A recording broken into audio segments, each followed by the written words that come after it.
Je passe à travers les articles que j'ai sur le secteur musique, classés par ordre chronologique.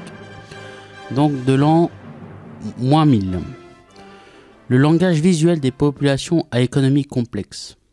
Un homme et 3 femmes chantent, jouent d'instruments de musique ou produisent des bruits et des sons exprimés par des idéogrammes tracés au-dessus de leur tête. Sieradina, Valcamonica, l'ensemble forme une scène typique d'une population à économie complexe de l'âge de fer. Premier millénaire avant Jésus-Christ. L'association de pictogrammes et d'idéogrammes revient souvent dans la figuration de ces peuples. 0-50 000. La musique. Association de figures et de symboles dégagés des nombreuses superpositions qui la recouvraient. Caverne du Volpe, France. Un personnage bison joue de l'arc, instrument musical encore en usage actuellement dans certaines populations de chasseurs. Au centre, une figure zoomorphe, moitié cerf, moitié bison, est précédée d'un renne et associée à des signes dont une silhouette féminine. Fragment de flûte du Paléolithique supérieur en France. Os d'aigle perforé comportant des motifs rythmiques.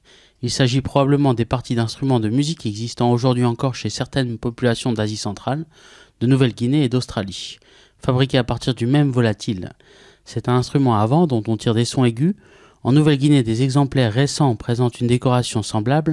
Selon les aborigènes, les motifs représentés et la musique produite par les instruments, période magdalénienne, paléolithique supérieur. Le placard, Charente, France. Les arts des peuples au début de la production de nourriture. Gravure rupestre de Toro Muestro, Pérou. Scène de danse et musique où les rythmes et les sons sont représentés graphiquement sous forme de points et de lignes entre deux danseurs. Rhombe en corne de reine d'époque magdalénienne, Lalande, France. Les motifs gravés à la surface présentent de nombreuses analogies avec ceux qui décorent les churringas en bois des aborigènes australiens. Peinture d'un joueur d'instruments à vent, art des chasseurs évolués, Pai, Tanzanie. La musique est représentée par une série de petits points qui sortent de l'instrument. Le fait que la musique aille vers le bas pourrait indiquer de quel type de musique il s'agit. L'an 1000. Ange musicien, cathédrale de Strasbourg, XIIIe siècle. Alors là, des populations locales qui dansent. 1500. Musique à la cour. La musique européenne atteint de nouveaux sommets au Moyen-Âge grâce à l'invention d'un système standard d'écriture musicale.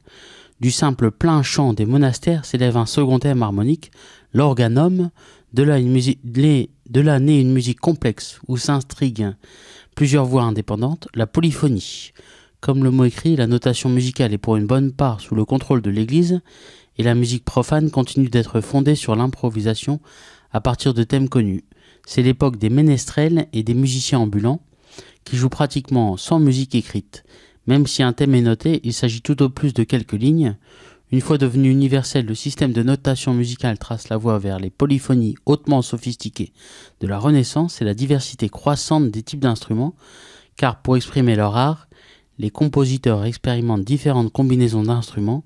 Cet ensemble de cuivres d'instruments à vent et à cordes sont à l'amorce de la création de l'orchestre moderne.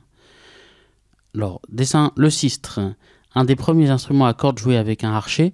Les éclisses de la caisse sont sculptées de feuillage et des travaux d'émoi, Angleterre, XIVe siècle. Danseur dans un jardin qu'accompagne un trio d'instruments à vent, le roman de la rose, XVe siècle. Page en forme de cœur d'un recueil de chansons d'amour, France, 1475. Jacob Jordaens, 1593-1678. Les jeunes piailles comme chantent les vieux, dit Arenberg, exposé au palais Edmond à Bruxelles, vers 1639. 1750. École française du XVIIIe siècle. Atelier de Jacques-François Courtin, la leçon de musique. 1800. Donc là, c'est des danses traditionnelles. Danse bulgare. Traditionnelle.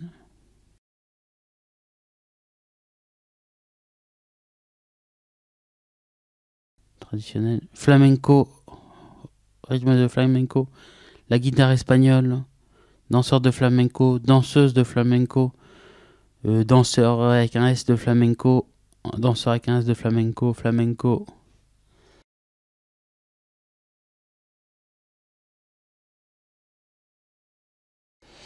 « 1960. Charmeur de serpent en Inde. » 1985.